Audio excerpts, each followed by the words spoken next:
What's going on, guys? Hope you guys are having a phenomenal week. I haven't talked about basketball in a long time, specifically the NBA, in a while, and I want to get back to talking about it.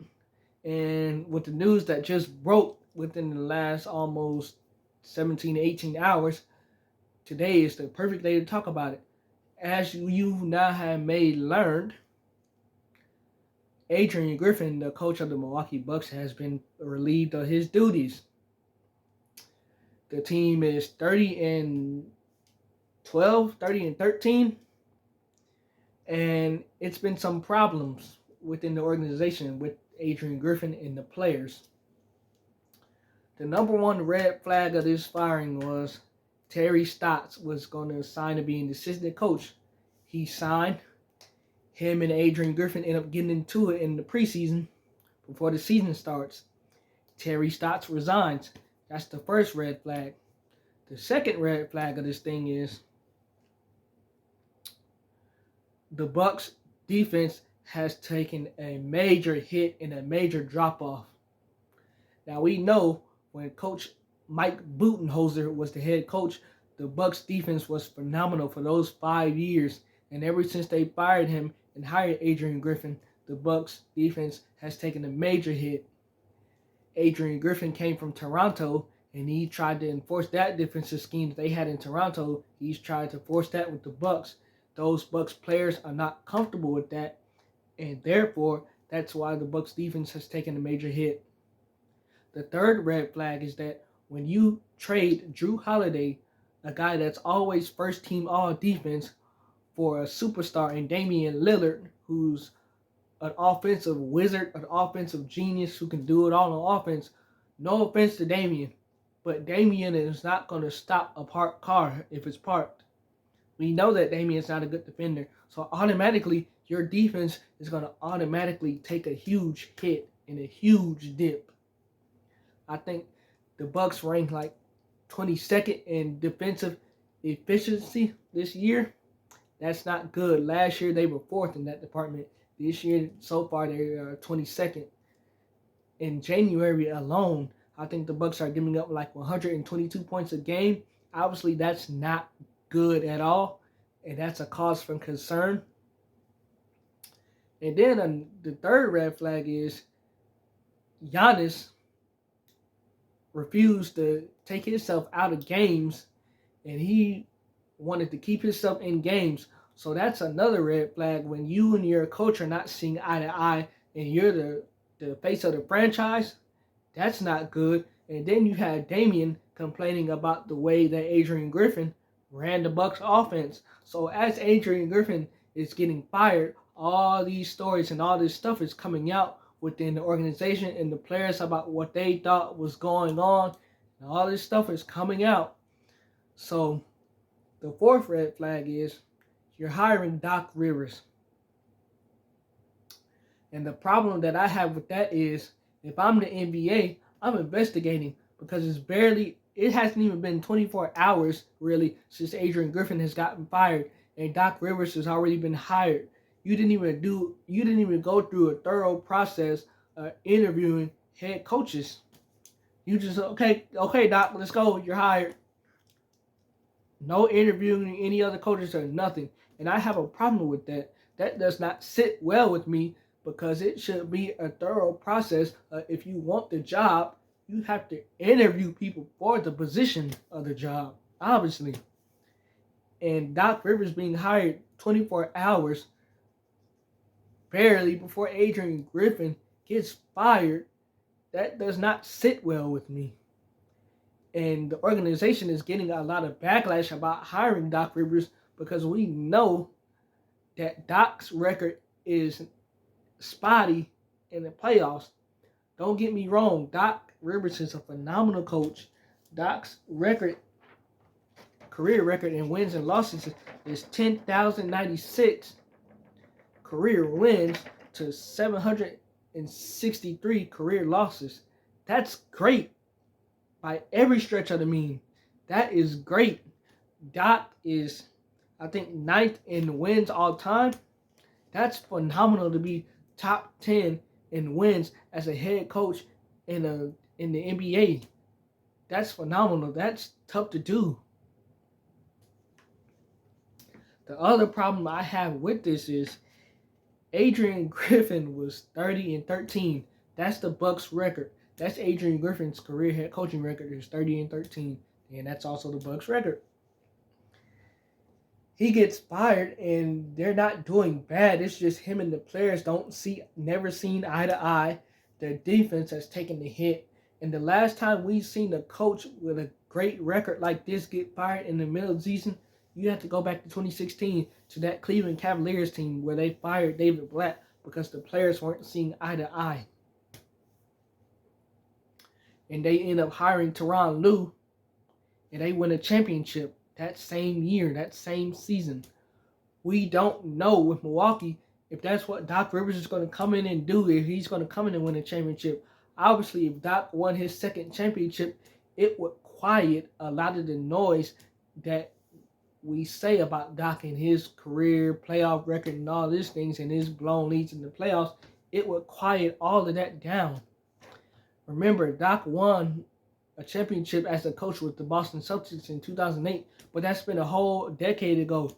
We've kind of all forgotten about that, and most of the kids that watch basketball today probably aren't even young enough to even remember that. They probably weren't even born yet.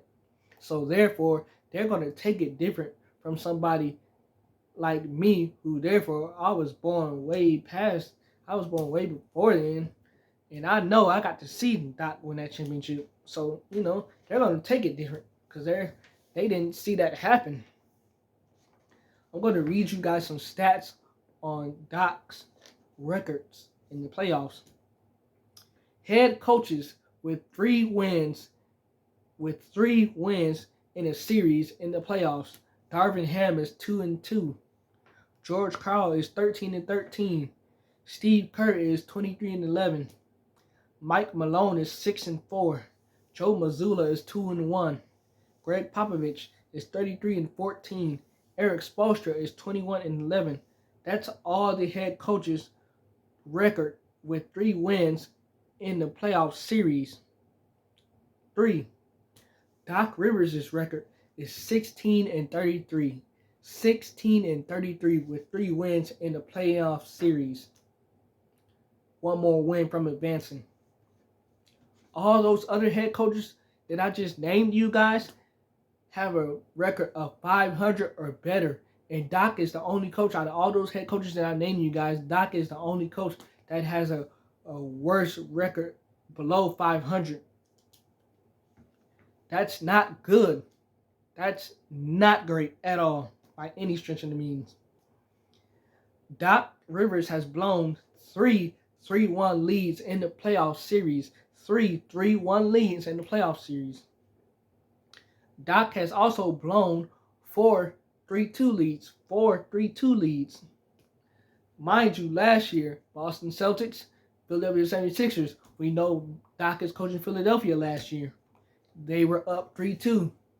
Game 6 and Game 7, Boston wins both of those games and steals the series. Keep in mind that Philadelphia was up 3-2. That's another problem. That's another reason why this hiring doesn't sit well with a lot of people. And then Doc has also blown 1 2-0 lead in the series. Doc has lost Game 7 at home 4 times in his career, and you can make that 5 times if you're counting the bubble, which was a neutral site due to COVID. Doc is 6-10 in Game 7s all time. That's not great. That's 4 games below 500 in Game 7s for Doc Rivers. So that's the reason why this hire doesn't really sit well with a lot of people. Doc underperforms when the moments matter the most, and you can't not do that. The question is, we don't know if Doc Rivers is going to come in the middle of the season and take the Bucks to the next level. But the thing about that is, the Bucks have already been at that level. The Bucks just won a championship 2 years ago. They fired Coach Bud, Coach Mike Budenholzer. He's out of there because they lose to the 8th seed Miami Heat. If you watch basketball like I do, you know that the Miami Heat are not just some eighth seed. Miami played way better than what their record said last year. And they got to the finals as an eighth seed. So they beat 3 teams to get to the finals last year. They beat 3 teams. Milwaukee, the Knicks, and Boston. They beat those 3 teams to go to the finals. Ultimately, they end up losing Denver. Miami is not an AC by any stretch of the means. So, being that you guys made Coach Bud the scapegoat for losing to the 8th seed, that is another thing that doesn't sit well with me. Giannis was hurt during that playoff series. You had Chris Middleton, but we know that Chris Middleton was not all the way right. So that's why that doesn't sit well with me. If those guys were healthy, y'all probably would have beat Miami. I'm pretty sure. But to fire Coach Bud, who had y'all actually playing defense, y'all ranked 4th in defensive efficiency last year. This year, y'all ranked, I think, 22nd. Your defense has taken a huge hit. So you're on your 3rd coach in less than a year. That's not good. Another red flag about this is Giannis Antetokounmpo, Chris Middleton. Y'all signed off on Adrian Griffin being a head coach for your ball club. Y'all signed off on that. That was y'all fault. Y'all as an organization, as players, made the wrong decision. Another thing about that is you have a rookie head coach, Adrian Griffin, coaching a veteran ball club. You do not never put a rookie head coach with a veteran ball club. For example, you have Chauncey Billups coaching the Portland Trailblazers. That's a young ball club, rightfully so, with a young head coach who's just starting out. That's what you do. You put youth and youth together. Youth and youth together all the time. You don't never put a rookie head coach with a veteran ball club and then expect the players are going to buy into what he's doing. Those players never even bought into what Adrian Griffin was doing, and therefore he's fired. So y'all have made some questionable decisions as an organization, and hiring Doc Rivers is another questionable decision. Now, y'all could put all this to bed if y'all win the championship. All those things that we've said about y'all will go away, but until then, y'all don't even look like a contender because y'all can't play defense. But that's granted. Y'all traded Drew Holiday and got Damian. So, with that being said, we don't know how this thing's going to play out. But we do know one thing. We're definitely going to see how this thing plays out for sure. That's all I have for you guys today. Make sure you like, comment, and subscribe. Let me know what y'all think about the Milwaukee Bucks hiring Doc Rivers. Let me know, do y'all think it's going to actually work or not? And tomorrow I will be back with you guys to preview the football games, the NFC and AFC championship games this week. And I'll give you guys my opinion on who I think will win. Until then, I will catch you guys tomorrow.